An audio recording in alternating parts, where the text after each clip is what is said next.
que você abrisse comigo a sua Bíblia, irmãos, no livro de 1 Samuel, no capítulo 30. 1 Samuel, capítulo 30. 1 Samuel, capítulo 30. Aleluia.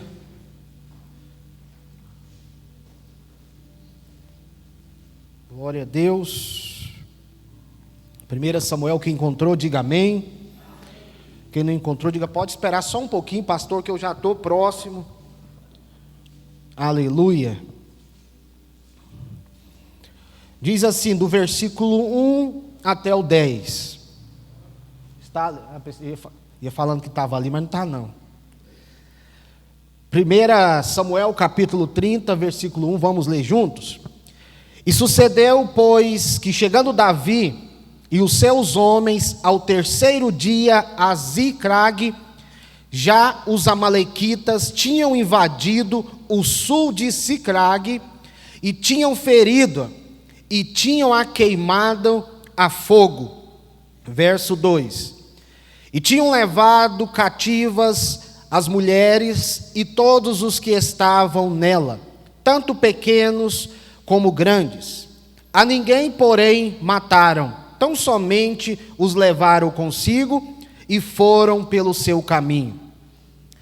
E Davi e os seus homens chegaram à cidade, e eis que estavam queimadas a fogo, e suas mulheres, seus filhos e suas filhas tinham sido levados cativos. Então Davi e o povo que se achavam com ele alçaram a sua voz, levantaram a sua voz e choraram, até que neles não houvessem mais forças para chorar. Também as duas mulheres de Davi foram levadas cativas, Aionoã a Gisraelita e Abigail, a mulher de Nabal, o carmelita. E Davi muito se angustiou porque o povo falava em apedrejá-lo, porque a alma de todo o povo estava em amargura, cada um por causa de seus filhos e das suas filhas. Todavia Davi se fortaleceu no Senhor. E disse Davi a Abiatar, o sacerdote, filho de Aimeleque: traze-me, peço-te aqui o efode. E Abiatar trouxe a Davi. Então consultou Davi ao Senhor, dizendo: perseguirei eu a esta tropa? Alcançá-la-ei? E lhe disse: persegue-a, porque de certo alcançarás e tudo libertarás. Verso 9. Partiu, pois, Davi, ele e os 600 homens que com ele se achavam, e chegaram ao ribeiro de Besor, onde pararam os que ficaram para trás. E perseguiram uns a Davi, ele e os 400 homens, pois que 200 homens ficaram para trás por não poderem, de cansados que estavam, passava o ribeiro de Besor. Amém, irmãos? Louvado seja Deus. Este é um texto tremendo. É um texto, se eu fosse colocar um tema, eu colocaria resgatando a nossa família. Este é um texto que nós, por várias vezes eu já cansei de ministrar ele aqui, mas todas as vezes que a gente lê, Deus, ele fala conosco de uma forma diferente. Acho que por isso que a Bíblia diz que a palavra de Deus, ela se renova a cada manhã. A Bíblia, ela se renova a cada manhã. Você lê algo hoje, você vai ter uma revelação sobre aquilo que você leu. Amanhã, quando você ler novamente, você vai ter outra revelação em cima daquilo que você leu. E se você fazer isso vários dias sucessivamente e anotando, você vai ver no final de semana que todos os dias Deus, ele falou conosco de uma forma diferente. E se tem uma forma que Deus gosta de falar conosco, é através da sua palavra. Às vezes nós questionamos muito a Deus: Senhor, por que o Senhor não fala comigo? Senhor, eu quero ouvir a tua voz. Senhor, eu preciso de uma palavra de ânimo, eu preciso de uma palavra de vida, eu preciso de uma palavra de esperança. Senhor, fala comigo. Só que às vezes a nossa Bíblia, ela está fechada, irmãos.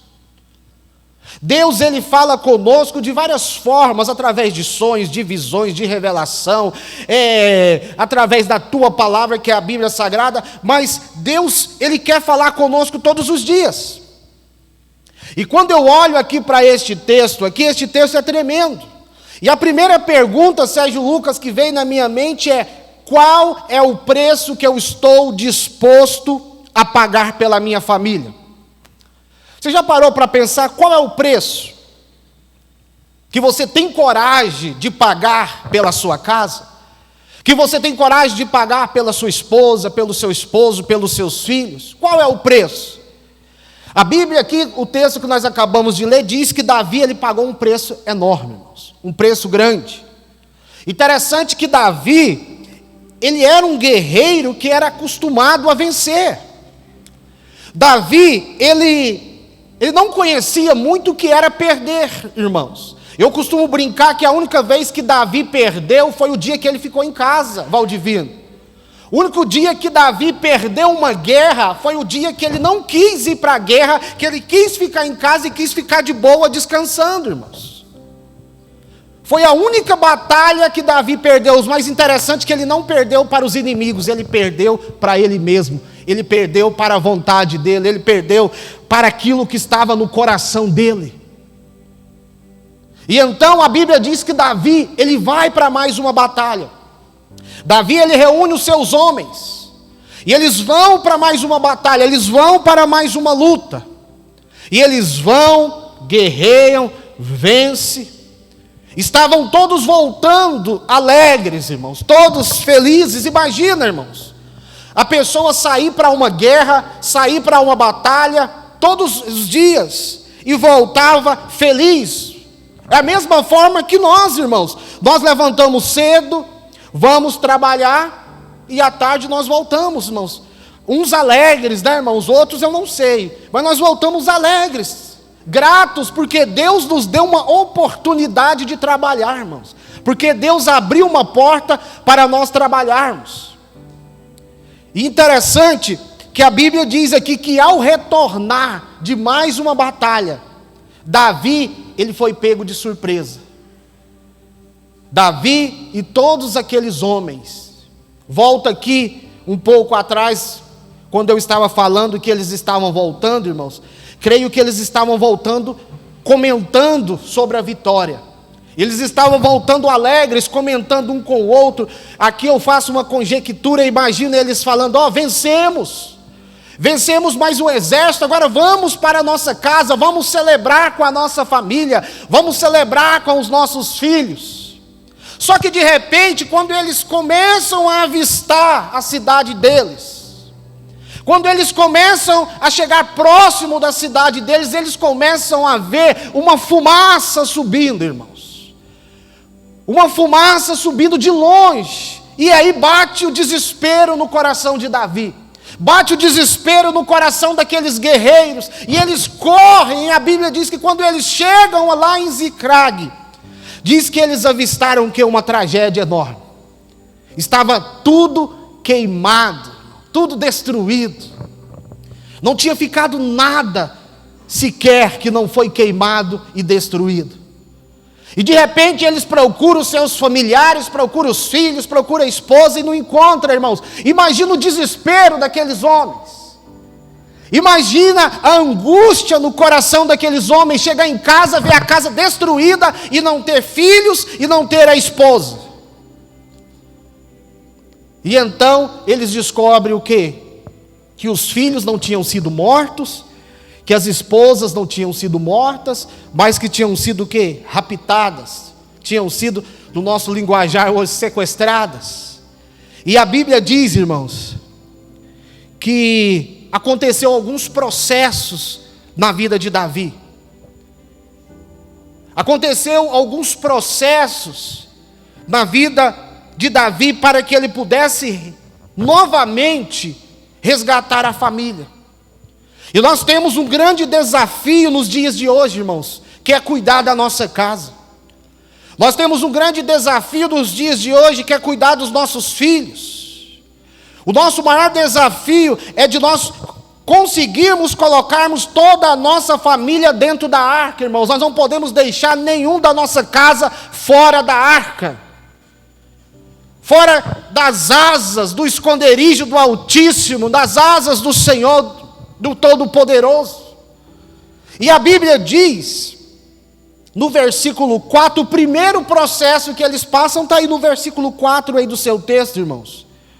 Diz assim: e ergueram a voz e choraram até não ter mais forças para chorar. O primeiro processo que eles passaram foi esse. A Bíblia diz que eles choraram muito. Choraram, irmãos. Aqui o texto diz que Davi e todos aqueles homens choraram. E não foi exatamente só Davi. Aqui não diz que eles choraram um pouquinho. Aqui não diz que eles choraram, aquela lágrima para enganar. Não, a Bíblia diz que eles choraram até não ter mais forças. Eles choraram, eu estava lendo em uma outra tradução que eu tinha lá em casa hoje pela manhã, diz que eles choraram até as lágrimas acabarem, irmãos.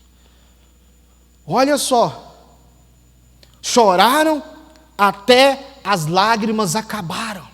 Por que eles choraram, pastor? Eu volto a repetir, porque eles estavam tristes, eles estavam angustiados, eles estavam preocupados com os seus familiares, e eles choraram. E aí veio aquela pergunta do meu coração: quantas vezes eu tenho chorado pela minha casa? Quantas vezes eu tenho pagado o preço pela minha família? Quantas vezes eu tenho me prostrado, lançado lágrimas no chão em favor da minha casa, em favor dos meus filhos, da minha esposa, do meu esposo? Quantas vezes eu tenho feito isto por semana, irmãos? Não vou muito longe não, por mês é melhor, porque por semana talvez fica muito. Por mês, quantas vezes eu chorei na presença de Deus neste mês que passou pela minha casa? A Bíblia diz lá em Jó, no capítulo 1, Sérgio Lucas, no versículo 5, tem um texto que chamou muita atenção. A Bíblia diz que Jó, ele oferecia holocaustos pela vida dos seus filhos. Ele pensava: será que os meus filhos pecaram? Será que os meus filhos murmuraram contra Deus? Então eu já vou fazer um holocausto aqui em favor dos meus filhos. Eu quero ler contigo, irmãos, lá em Jó, capítulo 1, versículo 5. Olha só o que diz assim, ó: sucedia, pois, que decorrido o turno de dias, e de seus banquetes, e que de suas festas, enviava Jó, e o santificava, e se levantava de madrugada, e oferecia holocaustos, segundo o número de todos eles, porque dizia Jó: porventura pecaram meus filhos, e amaldiçoaram a Deus no seu coração. E assim fazia Jó continuamente. Jó, ele guardava os seus filhos, irmãos. Nós temos uma responsabilidade nesta geração, guardar os nossos filhos. Nós temos uma responsabilidade nessa geração, guardar a nossa casa, irmãos. Porque se tem uma coisa que está acontecendo nesses últimos dias, o mal tem se levantado de uma forma muito forte, muito grande contra os nossos filhos. Porque eles sabem, o diabo sabe que os nossos filhos serão continuação da nossa história, irmãos. Os nossos filhos irão dar continuidade à nossa história, e por isso o diabo vem, arma uma cilada contra eles, crianças, para que eles, quando cresçam, já se cresçam o quê? Perdidos. Então a Bíblia diz o quê? Que eles choraram. Deixa eu falar algo para você, irmãos. Nós podemos chorar na presença do Senhor. Você pode chorar na presença do Senhor. Tem um ditado no mundo lá fora que diz que homem não chora, irmão, só se for no mundo, porque na presença de Deus o homem urra, homem grita, irmãos, grita na presença do Senhor. Por que eu preciso chorar na presença de Deus pela minha casa? Lá em Salmo 126, versículo 4 diz assim: bem-aventurados que choram, porque eles serão consolados. Isso é lá em Mateus capítulo 5, versículo 4, né? E lá em Salmos 126, 4 diz: os que com lágrimas semeias, com júbilos colherão, irmãos. Aleluia! Louvado seja Deus. Deixa eu falar algo para você. Se tiver que ter uma reação diante de Deus, chore na presença dele, irmãos. Chore. Não é errado chorar. Até Jesus chorou lá no livro, no Evangelho de João, no capítulo 11, versículo 35, só tem uma frase dizendo assim: Jesus chorou. Jesus chorou, irmãos. Jesus chorou. E eu preciso entender aqueles momentos que às vezes eu estou triste por alguém da minha casa. Quando eu estou triste por alguém da minha família, eu preciso chorar na presença do Senhor, irmãos. Lá em Apocalipse, no capítulo 7, no versículo 17, diz assim: Ele lhes enxugará dos olhos todas as lágrimas, aleluia. E lá em Salmos 30, versículo 5, diz assim: Ao anoitecer pode vir o choro, mas a alegria vem pela manhã, irmãos. Aleluia. Você entendeu um pouco de que é o chorar na presença de Deus. Às vezes nós choramos por tanta coisa, irmãos. Antigamente, antes de eu converter, Valdivino, eu chorava quando meu time perdia. Ainda bem, Sérgio Lucas, que eu converti, porque se eu estivesse chorando até hoje, eu já não tinha mais lágrimas. Irmãos. Mas eu entendi que eu preciso chorar na presença daquele que pode mudar todas as coisas na minha vida. Aquele que conhece até quando eu não oro. Deus, Ele conhece a lágrima dos meus olhos até quando eu não estou falando, Ele conhece. Então aqui foi o primeiro processo. Chorar, mas chore na presença de Deus. Qual que foi o segundo processo?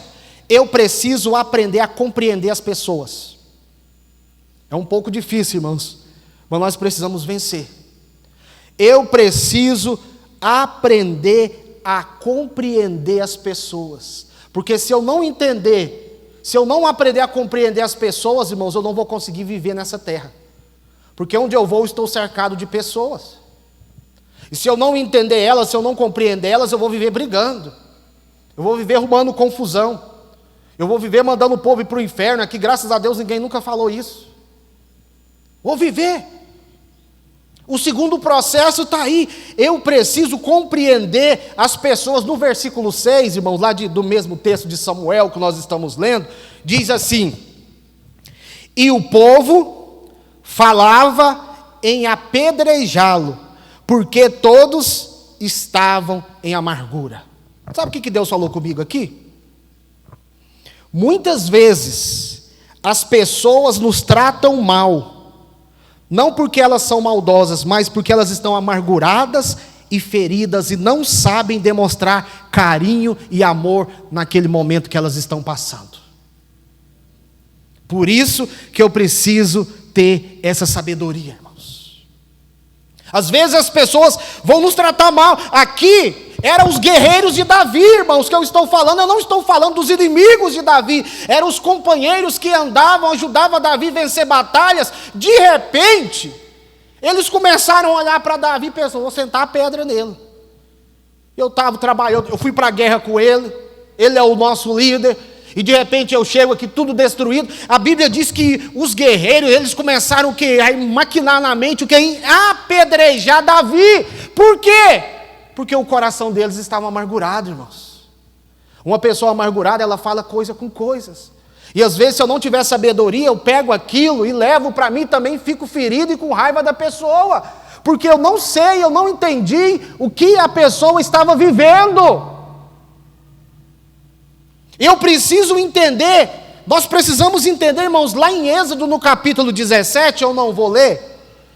A Bíblia diz que o povo do deserto, o povo de Deus no deserto, quando ficou sem água e com sede, eles começaram a pensar mal de Moisés. Eles começaram a murmurar contra Moisés. O povo estava sendo guiado para a terra da promessa. O povo estava sendo guiado do Egito. Mas veio a sede.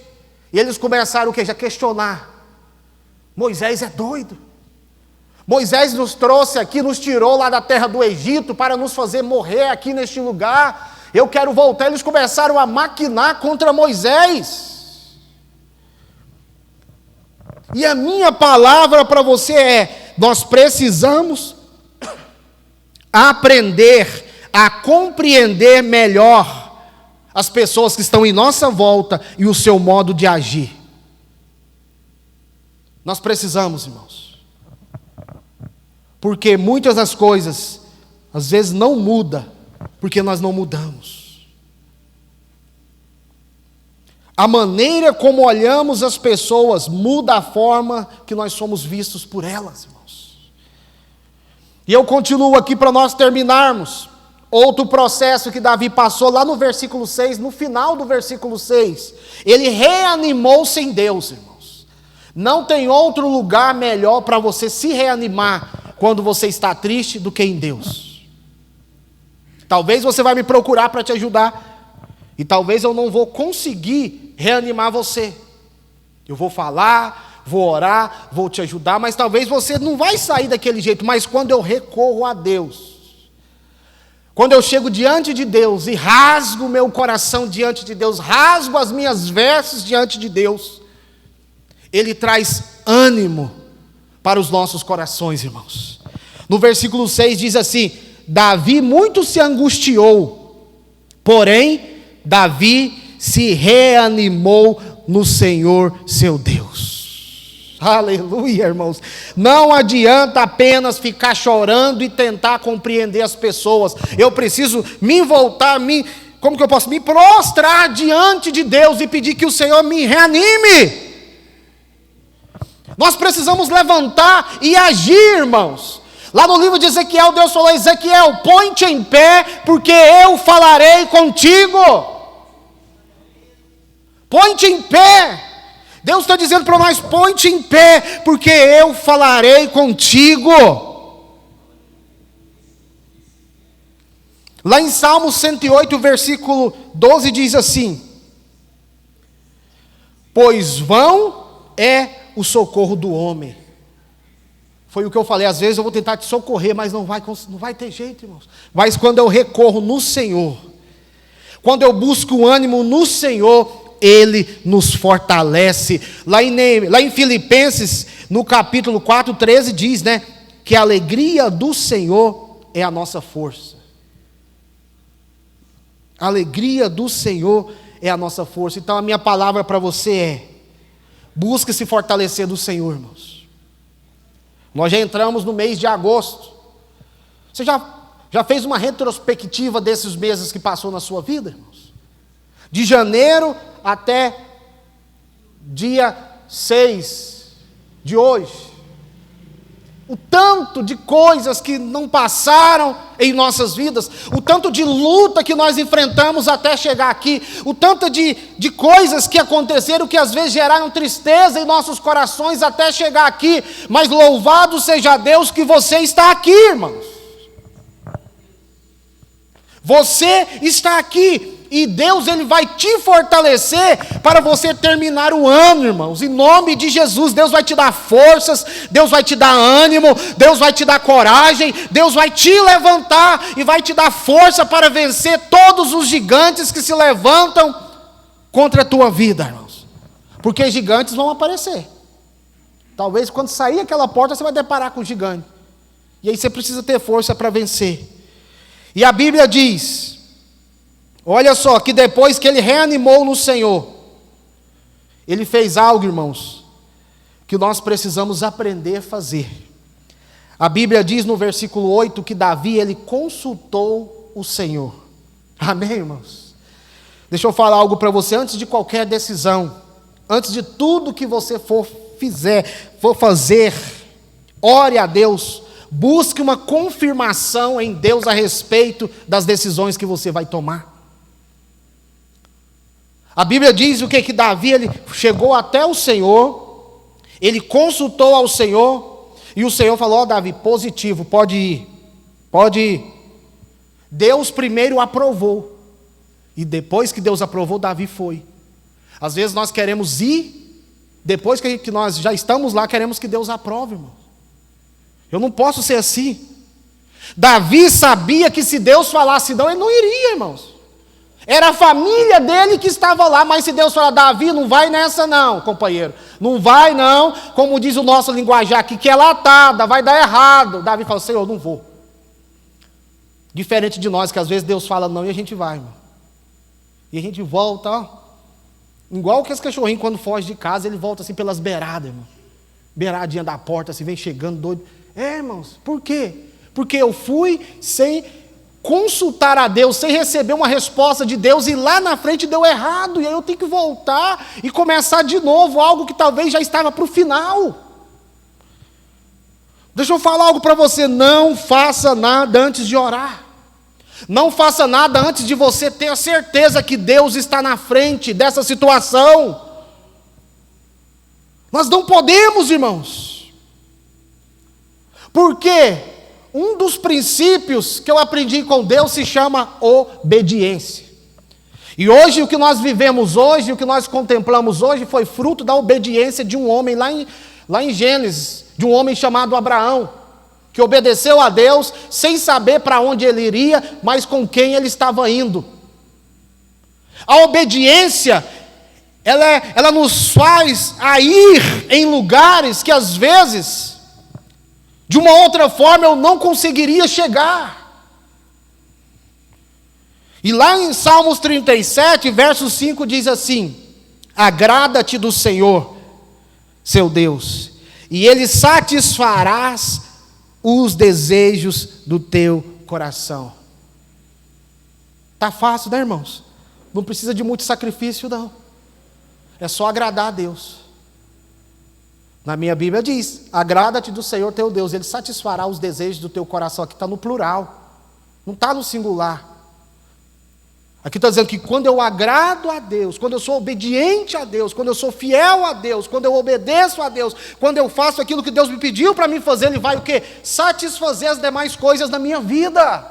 Só que o nosso desafio não é receber a promessa, o nosso desafio é obedecer a Deus para que as promessas se cumpram na nossa vida. Ainda mais nos dias de hoje, não é fácil obedecer a Deus, irmãos. Nos dias de hoje, uma das coisas mais... Eu vi um vídeo engraçado, um repórter entrevistando um carroceiro assim lá no Nordeste, e parou. Qual que é a coisa mais difícil que você fez na sua vida? Ir para a igreja, virar crente, é difícil demais. Ele fala, é difícil, mas é tanta luta, é tanta prova, tem que obedecer a Deus, não pode isso, não pode aquilo. É assim, irmão. Você vê ele falando, você morre de rir, Sérgio Lucas, é difícil demais.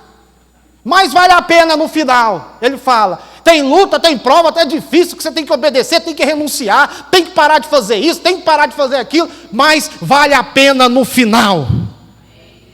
Irmãos, então eu preciso entender. E por último, a Bíblia diz que ele lutou com poder. Lá no versículo 10 diz que 200 homens ficaram para trás por não poderem, de cansados.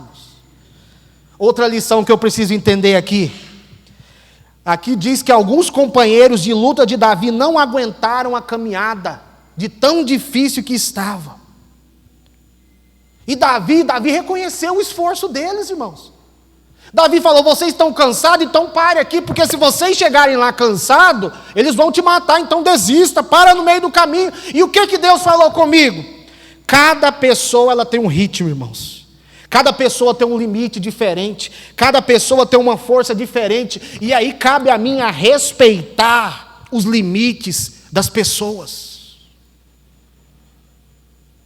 Eu preciso o quê? Respeitar, irmãos, os limites. Nem todo mundo vai caminhar com o meu caminho, nem todo mundo vai correr com o meu caminho, mas não é porque ele corre menos que eu vou deixar ele para trás, eu não posso. Lá em Isaías capítulo 40, no versículo 29, diz assim, diz o quê? Que o Senhor Ele renove as nossas forças, que Ele dá força ao cansado, Ele multiplica as forças daquele que não tem nenhum vigor, irmãos. Está cansado? Deus vai te renovar. Deus vai te renovar. E nós vamos orar. Nós vamos orar.